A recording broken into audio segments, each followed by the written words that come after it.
fellow romance readers, I'm Amy. And I'm Sarah, and this is Post-Book Depression. You know that feeling you get when you finish a good book that you didn't want to end? Have you finished a book and just weren't ready to move on from the story and its beloved characters?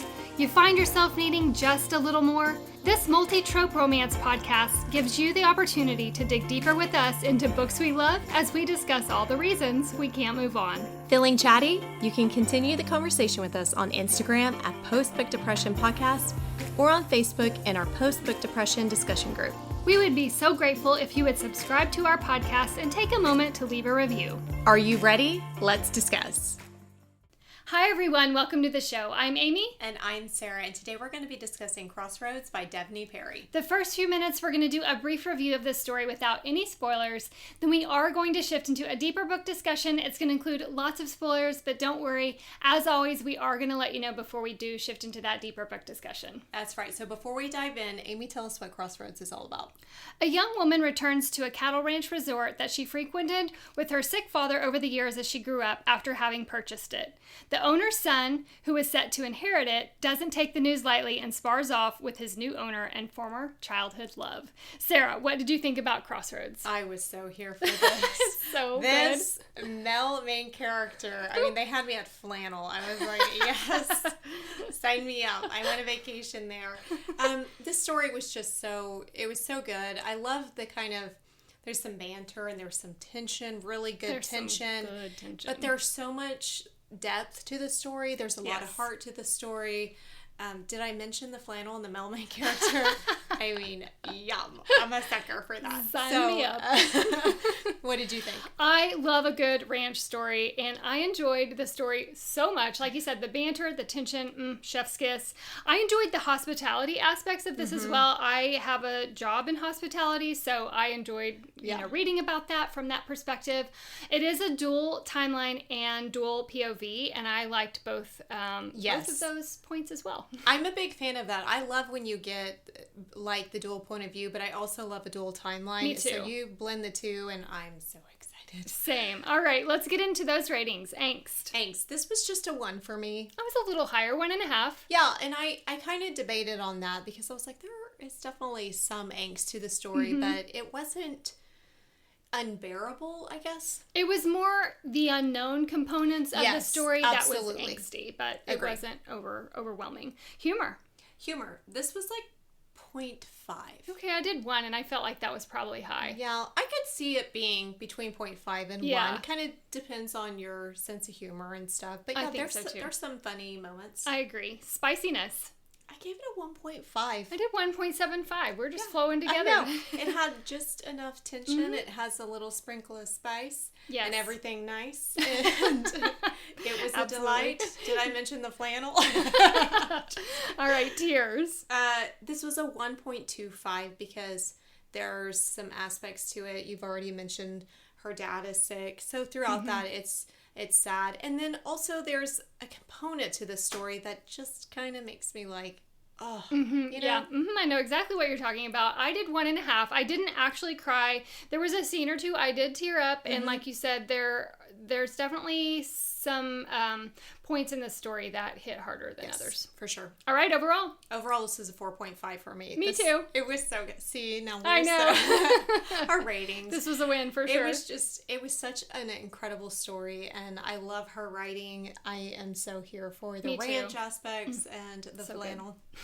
All right, that concludes our spoiler-free quick review of this story. Now we're going to shift into a deeper book discussion. So if you haven't read this story, please stop, go check it out, and then come back and join us on this deeper discussion. We would also love to connect with you on social media. You can find us on Instagram at Post-Book Depression Podcast, on Facebook in our Post-Book Depression discussion group, and you can also email us at postbookdepressionpodcast@gmail.com.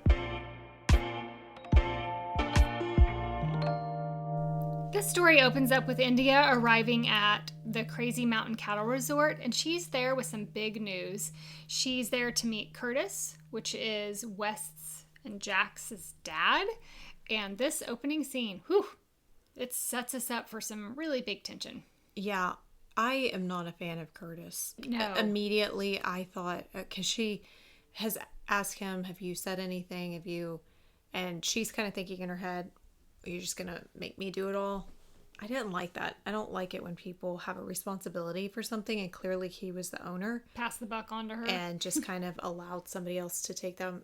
It's a coward's way out, which is how his sons viewed it as well. Yeah, it didn't really set the tone in a positive light for Curtis. And there's some obvious tension and stress between West and Jax when she breaks the news that she's the new owner. She's purchased this cattle resort and she's the new owner, and that does not sit well with either West or Jax. We know in this opening scene that India and West have a history.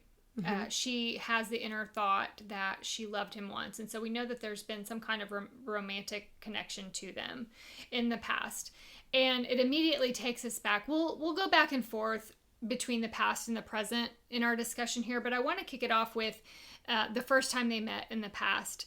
She comes to this, her and her family come to this cattle resort once a year for 1 week. It's very dirty dancing. Yes, it is. Without the dirty dancing. And sometimes it's every other year. Yeah. I was like, oh, they come every year. It's like dirty dancing, but without the dancing.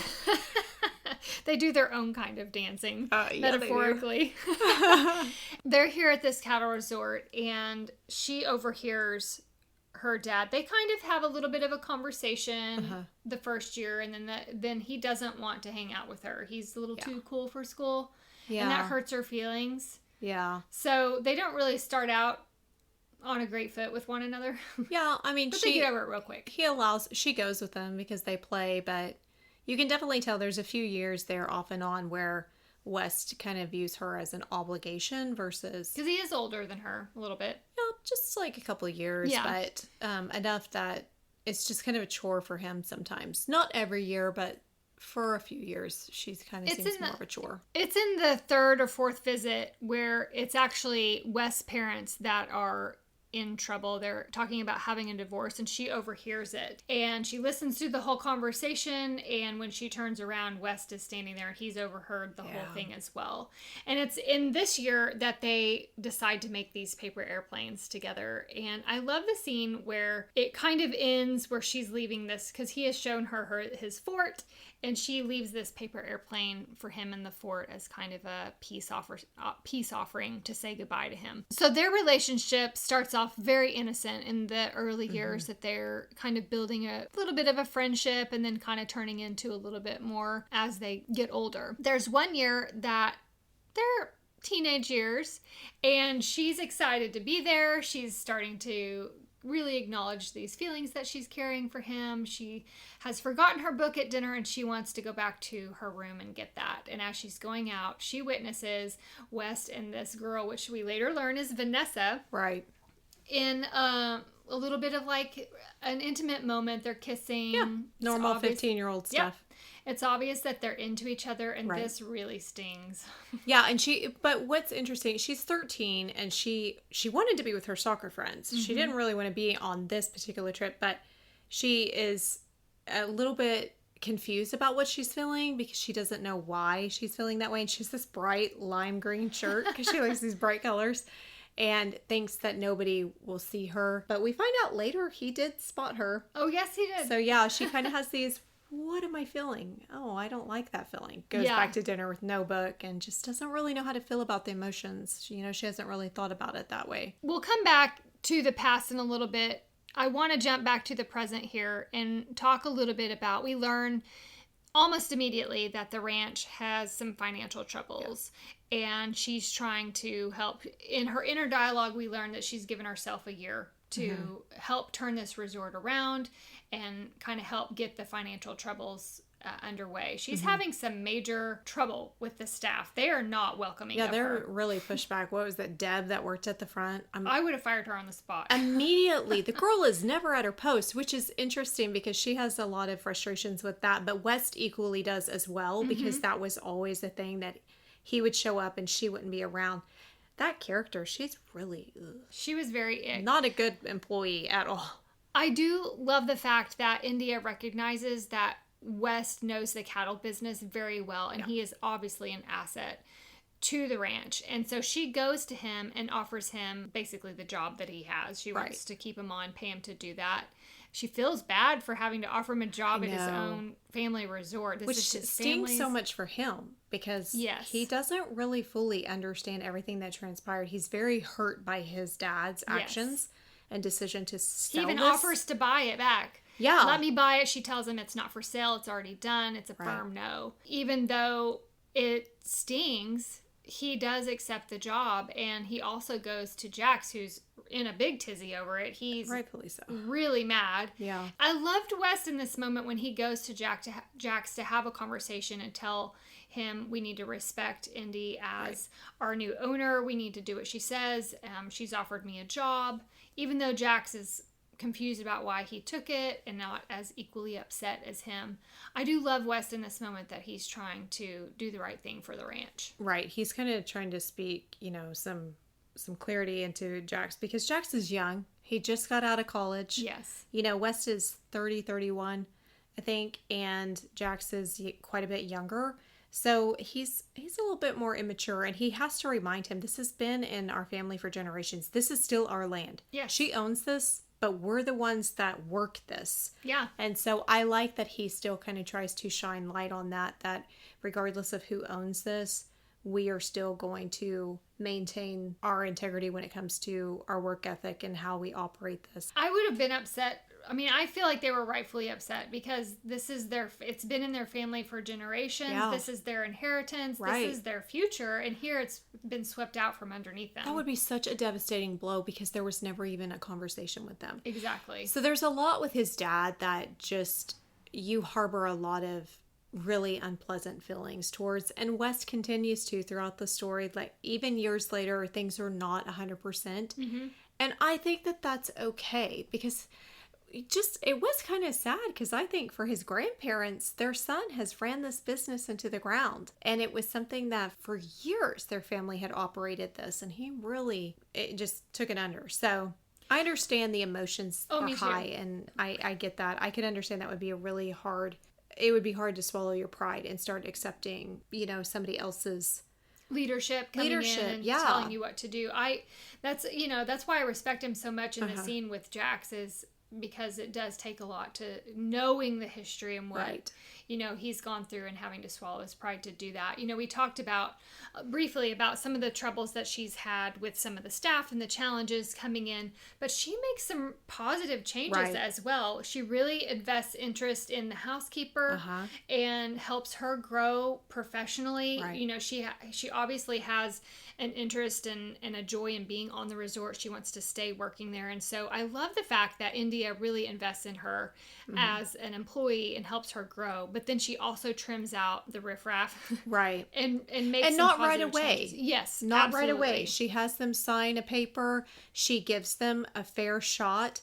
I love that she really had kind of made every her bed. employee sign that code of ethics and getting along with what's expected of them. Well, and she comes in and finds Deb taking eggs out of the refrigerator because she didn't want to go to the market. She said, I was just going to the market. I love that scene. I did too. And she didn't fire her on the spot for that. So that was interesting to me that it took a nap in a room, finding her napping, that she's like, all right, Deb, take a hike. I do feel like also Wes starts to see, and he doesn't always acknowledge these changes.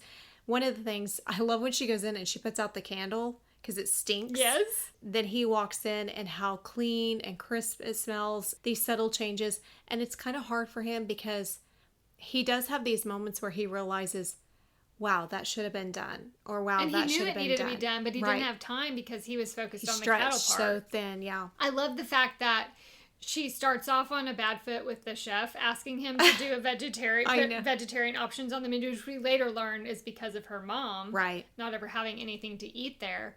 And he eventually grows on her and does revise the menu. And I really liked seeing that evolution. I love it when he gives it to her. He says, I didn't say I couldn't. I just said I didn't want to. So because he has this I thought, all of those sound great. Why wouldn't you want to? Not that I don't love. Anyway, yeah.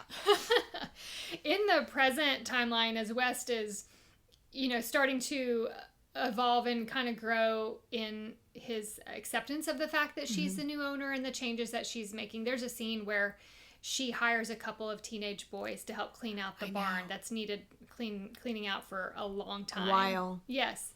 And his appreciation for that after it's happened. And, so we're starting to see he's coming around to the idea that she's making positive changes and it's a really good thing. And in the middle of all that, they have this chemistry that's happening between them. And it's so sizzling. Steamy. It's explosive. It's so good. Dynamite. The moment that he kisses her for the first time. Girl. I was like, oh my God. I was like, okay, here we go. Here we go. And then they separate, and I'm like, oh. Yes, it was great. I was here for it. I want to jump back into the past. Okay. There's the next part of the past is when her dad's cancer is back, and she counts the cattle, and this is the scene where they kiss on the side. They get into the Jeep, and he takes her to the meadow, and they spend time kissing, and then I think this is when she says they kiss 12 more times after that, which makes me smile. So I love that he's there for her in these important parts of her life as well, especially the journey with her dad's cancer and everything that's happening with that. I really especially love the year where they talk about why he stays and why he's there, and he talks about how that's his home and that's where he's always going to be. I think it's important. It lays an important foundation for the fact that this was his retirement plan. This was his future, this resort and everything. He never has had any desire to do anything else. He had goals, aspirations. He even suggested a name change of what he would call it. Yes. And I love the fact that we get that in the past, and it's not until after she changes the name of the resort. Let's talk about that scene in the present timeline where she does the rebranding. She brings Jax and West into a meeting, and she presents this rebranding to Haven River Ranch. I can't even imagine what was going through his head. And, Jax didn't understand the meaning of that. Because nobody knew about their relationship in the past. Can you imagine? All those years of having a secret relationship. And it had been, we didn't say this, but it had been 4 years since they had seen one another. Right. And we also haven't mentioned that the last time he saw her, she was married. Yes. We'll come back to that. Not, but we'll address that later. Yes, we will. I think he was just so stunned. But wouldn't you? Because then you realize she'd remembered that. She had remembered that. That's pretty profound, because she's not just trying to turn it into whatever she sees it being. She's not trying to make it something different. She's trying to make it his dream. She's basically trying to make his dream come true. Which that would be really hard, I would think, as a man, like having pride of a land that you did have ownership of and now you don't, and having to have somebody else make all those dreams come true for you. It'd be a lot to process, but I love the fact scene that she did it. Yes, and then she follows him out and asks him, "Do you like it?" And he says yes, and she has to turn away before he sees her cry. Because that's a thing. That's a thing with her also. She never wants him to witness her crying. I'm not crying. And there's, yes, I'm not crying. Yeah. And he asked her, "Why are you crying?" And she's, I'm not crying. I'm not crying. So this is a whole thing through the whole story as well. And it's not till the end, which we'll get to, that he actually finally gets to witness her crying. So this is one of those scenes where she again denies and she turns away before he can see her crying. I just love so much that she remembered the name he wanted, and she's really setting this resort up for success, like you said, for him. Yeah. Let's spend a few moments talking about West and his mom and dad, and of course how Jax plays into all of this. This is a doozy. I was not expecting this. Did you see this coming? Yeah. Because she makes the comment that Indy overhears, and I realized, Jax is not her son. I did not pick up on that. Back in the past? Yeah, when they're having that argument and she overhears it, she makes a statement, and it makes you realize Jax isn't her son. It's definitely from an affair. I didn't pick up on that. And so when we learn about that, it makes me sad for the fact that, one, she wouldn't allow him to call her mom. Yeah. I mean, if they're going to take him into the family, it just made me sad. I hurt for Jax is basically what I'm trying to say. My heart hurt for him. I hurt for the child. I did stop and I thought about this because he gets a girl pregnant when he goes to, I think it was like a show in Vegas or something. He's traveling and he gets drunk and has a one-night stand.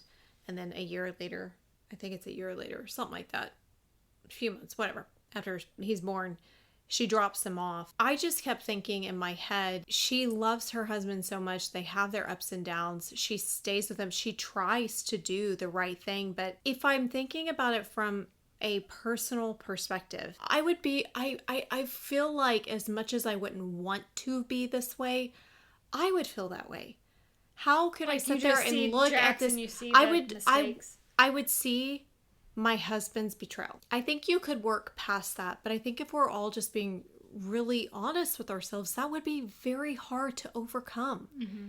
To have to raise a child that's from your spouse, their indiscretion, would be really hard. My heart hurt for Jax because it's not his fault. I know, and he's an innocent child, and she's kind to him, she's sweet to him. I do feel like this is where I differ. If I were to ever make a decision where I'd say, yeah, I'm going to stick it out, I'm going to stay, we're going to try to make this work. I think being a mom and knowing that I can love children that are not my own, that are not my blood, I think that you would almost fall in love with him. Mm-hmm. So how could you still not... That's what I was thinking. Like, if you make the choice to stay, I would say be all in. Like, if you're going to be there and work through that. Otherwise, I just didn't feel like it was fair to Jax. It's not. And as he gets older, and I don't know. I never want to be in that position. No, I know. That's fair. Well, and you've already talked, we talked earlier about his dad and some of just the problems that he's had. He's drinking and all of that. So there's a lot of tension between Wes and his dad. And it's a long time coming that they kind of have this shift in their dynamic with this resort sale. Moving back to the past, the year, we're towards the end of the years, and we learn of Courtney. We learn of Courtney. We don't like Courtney. No. She is Wes' girlfriend, and I don't like her. I don't either. But let's talk about her, because she is important to the story. Why do we have to talk about her? She shows up in the present timeline. And friend, when I tell you how enraged I was when I learned that they used to be engaged, and then it shifts back to the past. Not technically. He never asked her. She just put the ring on and started telling people. So they were in a relationship. She's delusional. All right, I like the way you think. That made me feel better. It wasn't like he had some elaborate let's propose to this woman. He's with Courtney. Didn't he say they had gone to school together? Like they had known each other? I don't recall. I feel like they went to school together and he had known her. Anyway, or maybe that was Vanessa. Whatever. He knows her. I don't like her. And she's helping around the resort. And Indy's really Indy is upset. So she works at the resort. Indy and them come to stay for the summer. She's kind of excited because she wants to have a conversation with West about trying to do long distance or something. And Courtney just shows up. How is your stay? Is this your first time here? Oh, I'm engaged to West. And she doesn't know who Indy is. No. And after that, she's just heartbroken. She stays in their cabin all week. And he is a coward. He avoids her, too. He's a coward because he goes out and stays away, which good for him to stay away, meanie. But he did say... I did have love for Courtney. Mm-hmm. I did love her. Yeah, I did appreciate that scene where he says, if I was faced with the choice, like if he had known about, Blaine or whatever. I think we're skipping around a little bit, but he, he's not sure how he would have handled that because he did have feelings for Courtney. Right. Which adds an extra layer of grossness to it. But because, but it's this ripple effect because of Courtney in this year. She decides to move on a little bit, and this is when she meets Blaine, and they start a relationship together, and he actually comes to the resort with her the following year, and of course we don't like him because he's not on board with the resort type things at all. Okay, well, the fact that he wears flannel, but he doesn't clearly rock the way Wes does, and his brand new shiny boots, not that you can't have new and shiny boots, but he just kind of ruins the image for me. Mm-hmm. Yeah, I was like, ugh. So it's kind of a stick it to West kind of moment when she shows up with Blaine and you're going to be here with Courtney. Well, I'm going to be here with Blaine, and just all of the the ickness of that. Except for he's not with Courtney. I know, but she doesn't know it. And she's already married to Blaine. Yeah, that's unfortunate. Okay, so this is the scene in the past where, I was upset. Like, I was sick thinking about this because she tells him, I married him because of you're with Courtney. Right. And this is the scene where he finds out he could have had a shot if he'd only been more open about his feelings with her. Yeah. There's the thing with this story that I really went back and forth and I thought, this is like wrong time scenario to the extreme. But they only would see each other for 1 week out of the year, not every year. Sometimes every other year. Sometimes it was every year, but sometimes it was every other year. I really had to stop and think because I was insanely jealous of Courtney on her behalf. Mm-hmm. I felt like I was living through what she was feeling as I was reading this.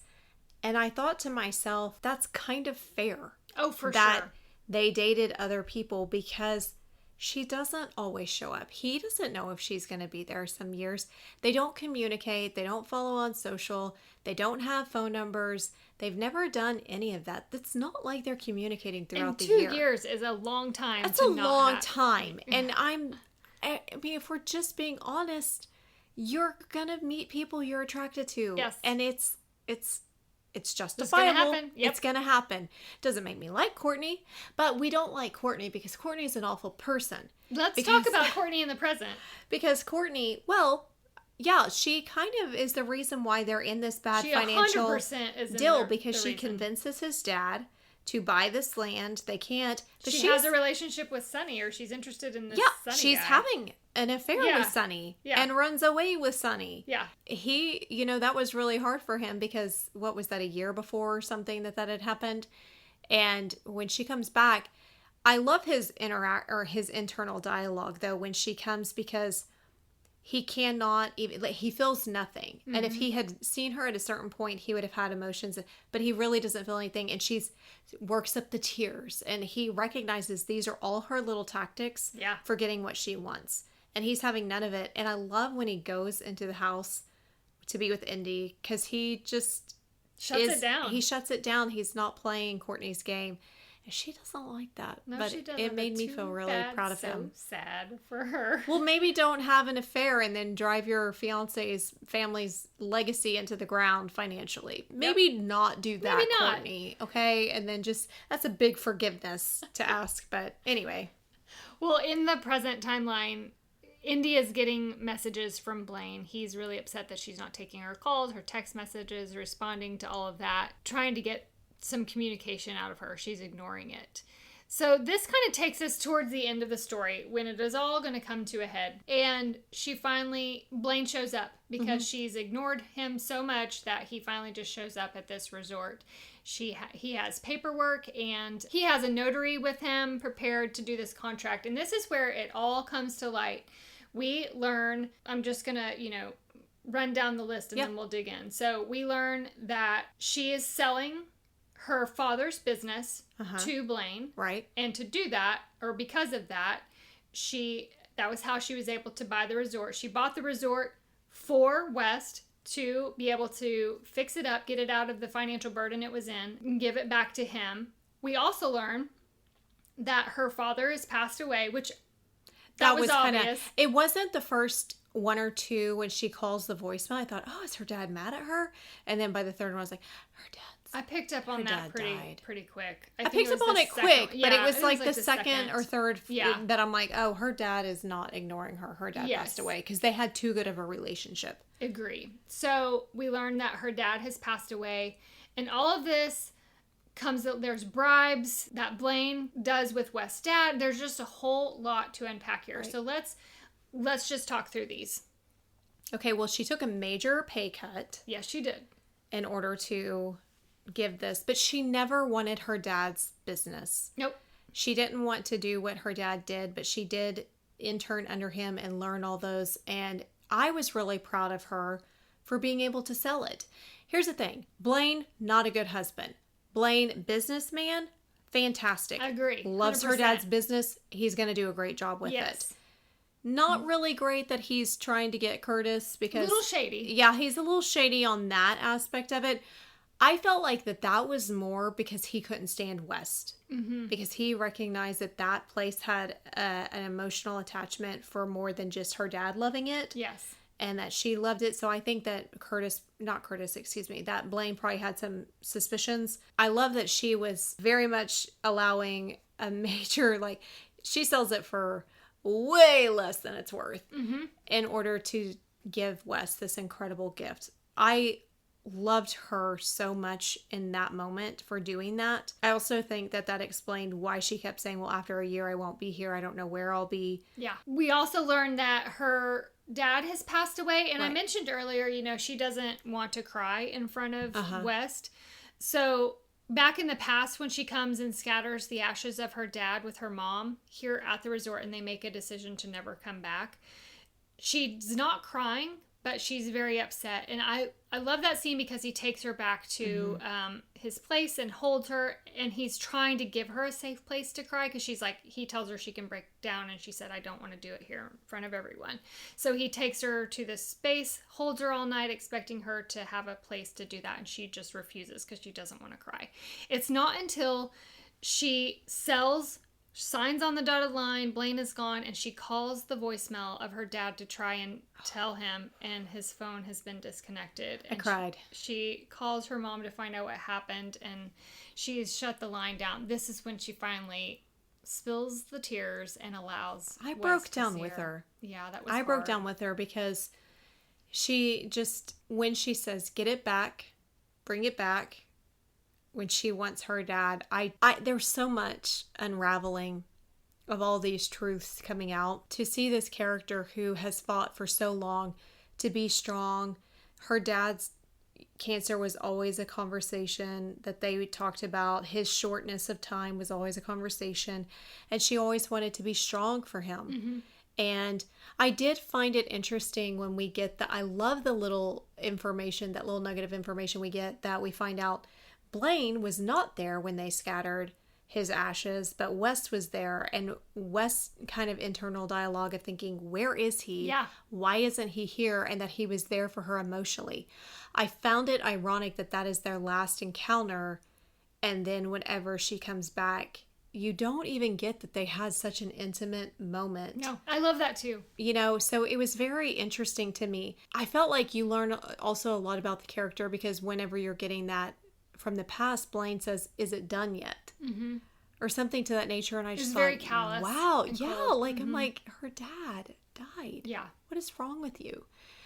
There was so much about this story that you just, when all the truths are laid out in the open, I feel like a lot of them I picked up on throughout, but when you see it all laid out in front of you, I feel like the author did such a beautiful job kind of not letting you see the full scope of what was laying really a foundation. Yes. It was just written so beautifully that you get these little moments. I also love that you have mentioned this, that there's no third act breakup. Mm-hmm. How did you feel about that with this story and this author? Because I didn't even recognize that until you pointed that out to me. Yeah, so this author is not known for third act breakups, and I love that about her writing style. I mean, there are stories where it kind of calls for that, for, the story to go in that direction.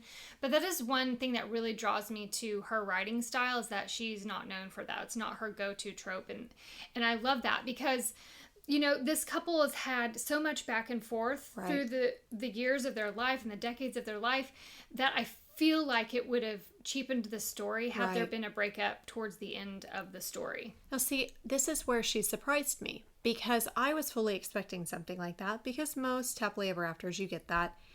And the part where I thought we were going to get that was when Blaine shows up and the truth of what has transpired and how she's purchased, or how she's selling this and she's purchasing it, and she signed a contract that his dad cannot tell him. Mm-hmm. I really thought he was going to be mad. I thought that there was going to be some moment where he thought, oh, how could you? And I love that he didn't. Yeah, I respect the fact that they were very adult in that moment. There was a scene where she starts to turn away and he grabs her and says, don't walk away from me. And they talk things out. I really felt like that was a mature way to handle the situation that they were in and talk through that. Mm-hmm. And I really love the author's writing style because of that. It's very refreshing. I feel like this sets her apart from a lot of the authors that we read. Completely because this is my first of hers. I see her in everything. She's all over my Kindle Unlimited and Goodreads and stuff, but I've never opened up anything. And now I'm ready to dive into everything she has because I did not know that that's one of her writing styles, and I'm all about that. Let's round out this story with their HEA and them deciding to work this ranch together. Oh, this HEA, just the twin boys, so funny. Oh, yes. So cute. I love how she has taken this ranch to the next level. I love that they have a helicopter pad and that they are just expanding. I love wondering if her dad would love what she's done with the place and him saying he would be so proud. She really just turned it around and she's allowed Wes to continue because he wants no part of the resort. That's not his thing. I love that she allows him to do what he does best with the cattle. I love that she kind of oversees the business side of it, but then she also has built up these employees to really have ownership and to allow growth and to be able to elevate in their positions. It just made me happy. I love too that we haven't even talked about the horse painting that's in the office and she doesn't know, but it's his horse. Yes. So sweet. That he showed her from way back. A chief, was that the horse's Yeah, I name? think that was the from one horse. of her first visits. So I incredible. Love that too. So I love that they have that and just that they're going to have a little girl, and it's just one of those stories that just gives you all the feels. And it was to me, I just kept thinking, this feels the vibe of Dirty Dancing, but on a ranch. It made me so happy. I love this story so much. It's so freaking good. It's so good. One of the best. I'm so thrilled that we read it. That wraps up our discussion of Crossroads. We hope you enjoyed it and want to continue the discussion with us. You can hit us up on Instagram at Post Book Depression Podcast or on our Facebook page at Post Book Depression Discussion Group. You can also email us at postbookdepressionpodcast@gmail.com. Until next time, keep reading.